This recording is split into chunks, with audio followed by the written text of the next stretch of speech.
everyone. Well, today we're at the home of one of my favourite TV shows of all time, Doctor Who. And we have a BBC theme, don't we, Phil? We do indeed, yeah. We're here. We're starting our journey today at the old television centre.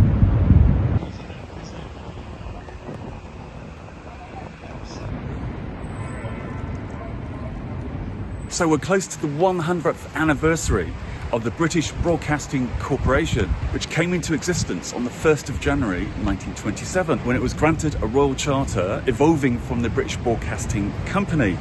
That was originally formed on the 18th of October 1922. It's made some programmes we've really loved.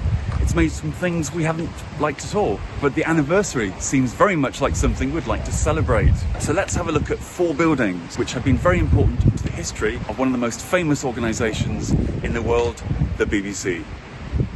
For people our age, when we were growing up, Television Centre was probably one of the first buildings that we became familiar with outside of where we lived. It seemed like it was never off the television on programmes like Record Breakers, Multicoloured Swap Shop, Blue Peter, but this was also where they made programmes like Monty Python's Flying Circus and Andy's favourite, the original run of Doctor Who. Television Centre opened in 1960 and it seems quite characteristic of its time to me. As you can see, the main building is circular and staff used to call it the Donut. A lot of it is residential flats now, but there are still studios here, so you could come here and see, for example, Graham Norton's Chat Show or The Last Leg on Channel 4.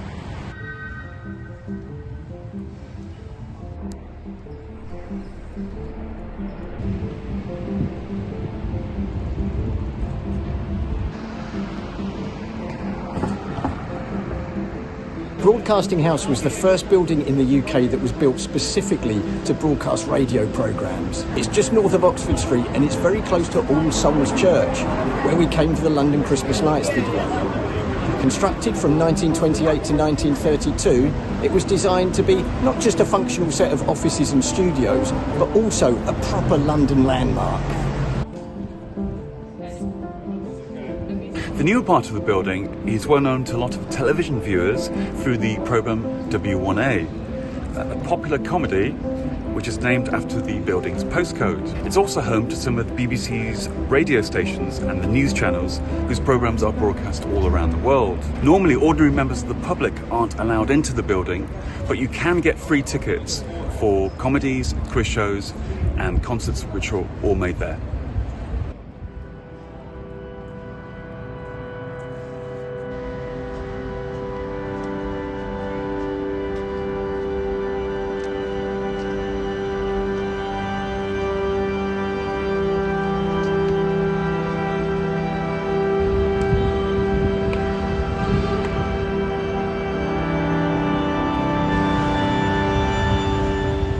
Down from Kingsway and you can see this building, Bush House, which sits between Aldwych and Strand. It's owned by King's College now, but for many years it was the home of the BBC World Service.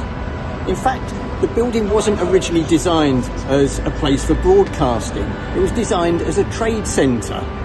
The construction started in 1925 and carried on for 10 years. By 1929, it was already being called the most expensive building in the world. So, the 2 male statues are by Movina Hoffman, carved in the USA and then transported to London and symbolise Anglo-American friendship. The inscription to the friendship of English-speaking peoples is about the original use as well. The BBC motto was, or is, "Nation shall speak peace unto nation." European services then moved into Bush House in 1940 and the rest of the services arrived in the 1950s. One of the most famous employees here was George Orwell, although he didn't really enjoy his time working in Bush House. It's thought that the canteen in the Ministry of Truth in his book 1984 is based on the canteen here. By 1972, over 750 hours of programming were broadcast from Bush House on a weekly basis in 40 different languages. The last broadcast from here was made in 2012, the year of the most recent London Olympics. Bush House was also home to HM Revenue and Customs, which is a government department that's responsible for collecting taxes. Ooh! And then King's College moved in 2015.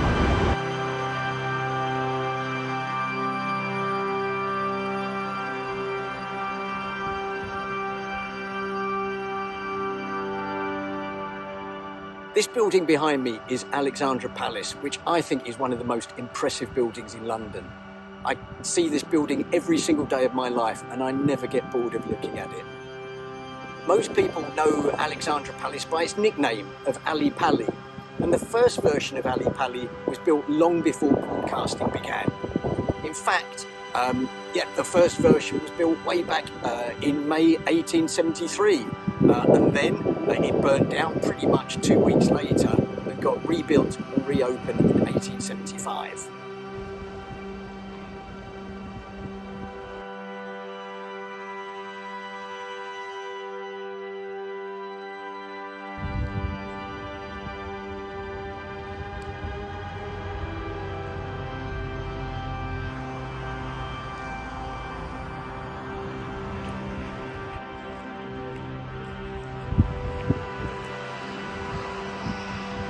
Until the early 1950s, so before Television Centre was opened, this was the main home of television production for the BBC.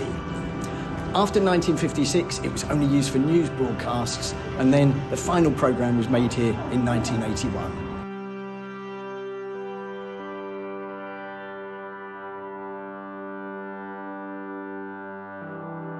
In fact, the radio and television mast is in full working order, and if you want to go and visit and get an idea of what making television programmes used to be like, you can visit the original studios A and B, where you can see an exhibition of old television equipment.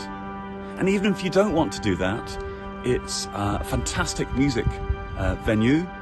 It's hosted film premieres and of course the World Darts Championship, where you can see spectators wearing incredible costumes. And look at the fantastic views. I don't think you can get many as good as this around London, I reckon.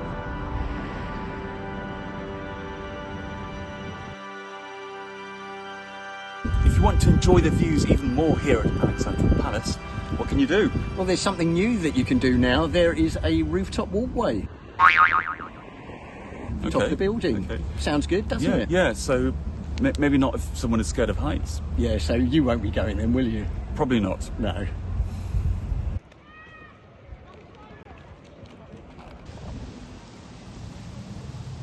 Well, Phil, did you have fun? I certainly did.